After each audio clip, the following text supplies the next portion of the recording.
Hello, good night. My name is Randy Ramphal. I'm a licensed master social worker. I hope that you and your family are doing well, that you guys are safe and healthy. I hope that you guys are taking the precautionary measures so that you can be safe and those around you can be safe as well. So, the topic for tonight that I wanted to talk about is domestic violence. And the reason for choosing this topic is because after doing some research, it dawned on me that there is a rise in domestic violence cases since COVID-19, right? So while reading one of the articles, it showed that that from the period from March 10th to the 24th, the National Domestic Violence Hotline had received a lot of calls, but 951 of those calls reported COVID 19 in their abuse, right? And that is such a pretty high number, right, when we think about it. And again, one of the things that I always wanted to mention is that when we hear domestic violence, one of the things that we think about is that the man is the perpetrator and then the woman is is the victim. But in reality, domestic violence it has no gender. And again, you have male victims and male perpetrators, you have female victims and female perpetrators. Again, okay, and this is not really to you know to shame anyone, but this is just the reality that not only men are perpetrators of domestic violence, right? So what is domestic violence? Domestic violence has a lot to do with power and control, where the perpetrator wants some form of power and control over the victim, right? It is a series of behaviors, or it's like a cycle of behaviors that the perpetrator does to the victim, right? So now we can look at the types of domestic violence, because domestic violence could happen in many forms. And when we think about domestic violence, a lot of people tend to think about physical violence, but there are other forms of domestic violence that happens, right? So like you have domestic violence, and this is where a lot of times the perpetrator inflicts some type of injury upon the victim. Then you have the sexual the sexual abuse, where even if the victim is kind of it does not want to to engage in sexual encounters, the perpetrator still pushes themselves and still carry out the acts, right? And again, this could be simple as making specific sexual comments that again the victim is not really really want, right? Then also you have the emotional component, where the perpetrator speaks ill or criticizes the victim, and one of the main goal is really to destroy the sense of esteem and self-worth. And as a victim of domestic violence, a lot of people they do suffer with the low self-esteem because of the damages of domestic violence. Then you have the financial abuse, and this is where the perpetrator tends to withhold like money from the victim, or doesn't want the victim to go to work and have a job, again because if that victim starts earning money, right, then they become independent. And one of the things is you want that power, you want that control, so you want that victim to actually depend on you for specific resources. Okay, so you have the financial aspect. Then you have the psychological abuse, where there is threatening and intimidation, right? So the threat, like I'm gonna hurt you, I'm gonna hurt myself. There's that intimidation where they intimidate the person. It could be even through the different gestures, like this person can be with family, with friends, but when you have that specific gesture, that eye contact or whatever it is, you feel that intimidation, and then you no longer want to be in their presence, or you feel this ease or uncomfortable vibe in your presence. And all of this could be part of the psychological abuse. And then you have also the religious abuse. And religious abuse, this comes from when, like, let's say the perpetrator and the victim, like, they belong to like the same faith, or they have like the same spirituality or whatever. Then the perpetrator can use even some of the religious teachings or some of the traditions or whatever it is, in order to manipulate the victim into continuing or pursuing the relationship. And even the idea that that abuse is okay, right? So again, using the religious scriptures to manipulate the person for power and control, right? Again, as I was mentioning, sometimes I'll when it comes to domestic violence, men are not the only perpetrators of the act, but I kind of feel, and I'm not bashing any specific religion or whatever, but the idea of submissiveness and all of these things, though some of these things can use as a weapon with domestic violence cases. So we talked about the type of domestic violence, right? And then what we can talk about now is the the cycle of abuse, right? So like there are three phases in domestic violence, right? So the first thing that happens is you have the tension building. So you have the arguments, and then a lot of raging, anger and raging emotions and all of these things happening, right? That's the first one. Then the incident happens, and let's say we take physical abuse for instance, and you have the perpetrator carry out the act and hits the victim or whatever, right? This is where the incident happened. And then you have the contrition part. The contrition part is where I'm so sorry, I am not going to do this again, please forgive me, I would change. These are the things, right? And what happens, this cycle keeps happening and keeps happening, right? And keeps happening. And a lot of times, the what makes the victim stays in some of these relationships is that idea of thinking that this person would change again. And I'm not saying, I'm not saying that change cannot happen to a perpetrator of domestic violence. I am not saying that, but what I am saying is that sometimes, when you think about domestic violence, you can't really have, let's say, like therapy sessions, for instance, with both people in that room. It's good to have separate individual sessions with the people, because then you're not putting each other at risk, right? So until that person gets that help or to address the issues that they have, then this cycle can continue. Okay, so one of the so again, so these are the three stages. The tension, the incident happening, and then the contrition part. And now we talk about why people stay in specific relationships, right? And again, some of them stay because again there is a fear that no one would understand them, because a lot of these victims, right, they tend to suffer in silence, and a lot of these things can come from feeling shame, feeling scared, like feeling shame. First of all, let's say if you belong to a community, or you come from a specific culture, a family background, right?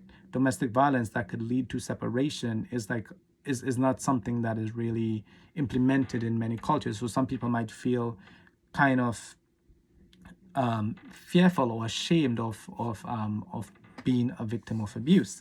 Another thing is fear, right? So again, you have a lot of fear, and you think about the risk of saying anything, and then you have a lot of fear because maybe there's that intimidation aspect where the perpetrator wants to you have that fear within you, fear this specific perpetrator.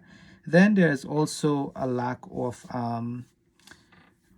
financial resources. So again, remember, as I mentioned before, there's financial abuse and where you withhold the money and the resources. So if there is the lack of economic support, and let's say the victim can't go or do not know where they can go for any kind of financial help or whatever, it might cause them to remain in that relationship, because again, they're being abused, and then on top of that, they look at that person providing for them as a form of financial security in some sense, right?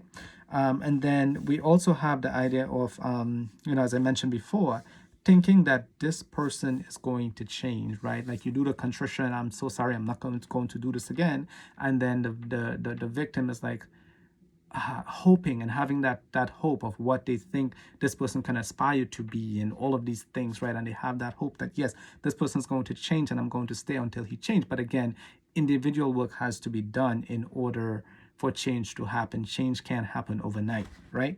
And then also justifying the actions, right? Like a lot of people stay within some relationships because again, the abuser or the perpetrator of the act would justify specific actions, which leads the victim to think, well, maybe it was my fault. Maybe I need to, to do something different, or maybe I need to, to reflect or to think about something else, and that makes them stay. But when it comes to abuse, any kind of abuse, the victim is never at fault, and that is something that a lot of people and a lot of survivors of domestic violence, people who are encountering it, sometimes they think it's their fault. It's never your fault. Abuse is never okay, right? So then, remember, we speak about the whole idea of the power and the control aspect, right? So there is a specific tool. It's called the power of control wheel. This is something that you can actually access online. You can type in the power of control wheel, and you can have access to this. And what this does, it kind of shows you the different tools that people use in order to manipulate and in order to linger domestic violence, the things that they would use on the victims. So some of the things that they would that a lot of perpetrators use, according to the power of control wheel, is threats. So a lot of people, a lot of the perpetrators, they threaten the victim. They might say things like, I'm gonna hurt you, I'm gonna hurt myself. Now we have to realize that if this is domestic violence, right, a lot of times these individuals, right, they have a relationship together, they know each other, and if this perpetrator knows the weak, not the word is not weak, if they know the trigger points of their victim, it's easy for them to manipulate. So let's say this person is with threats, they would threaten them based on where they're most vulnerable, and victims are usually vulnerable in many ways. Then we also have the use of children. So let's say the couple, they have children.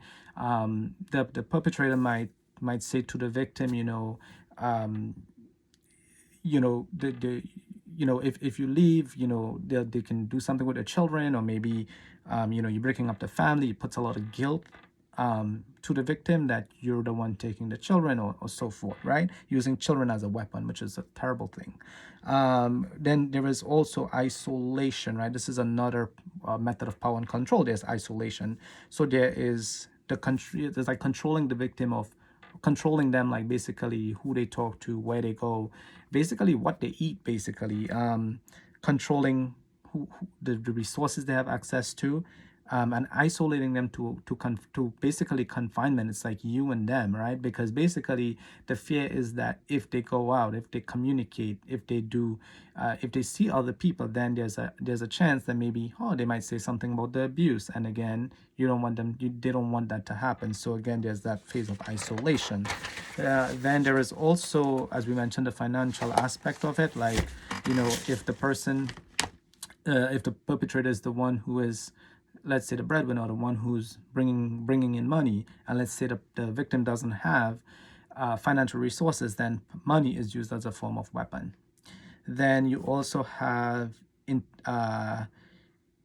intimidation. So again, there's a difference between the intimidation, and then there's a difference between the threat. The threat is threatening to do something. The intimidation part is carrying out specific behaviors. So for instance, like they might destroy the victim's properties, for instance, right? These are the things that they might do. So again, intimidation, they might do things to intimidate you, right? These are some of the things. And then you have the denying and the blaming. This is another tool that is used for power and control. The perpetrator is fully aware of the domestic violence that is happening, but what they will do, they would deny that they do this, or they would deny that it was domestic violence, and then they would blame it on the victim. It was your fault, you made me do this, and they take away the blame from them without recognizing that, yeah, they need to work on themselves.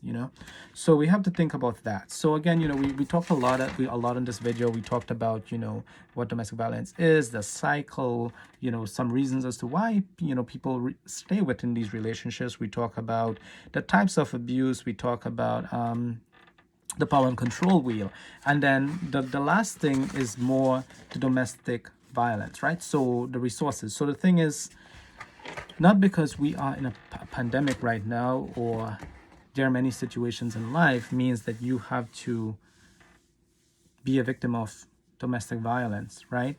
There is the domestic violence hotline, where it is the number for that is 1-800-799 7233.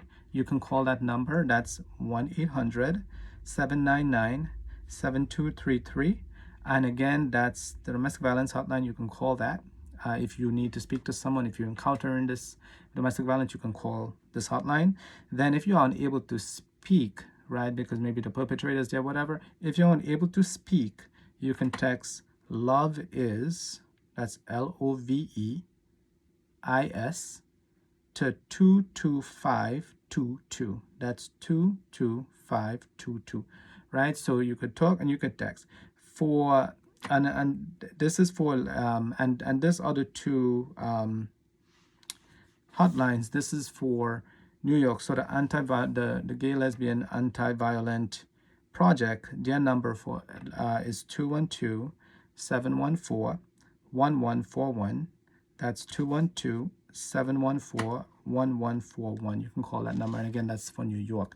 So again, so we do have these resources available for, like, the hotline. You could call, you could text, but again, remember that the main thing is your safety and keeping you safe. That's the main thing. It's about the measures and the precautions that you take is to ensure your safety.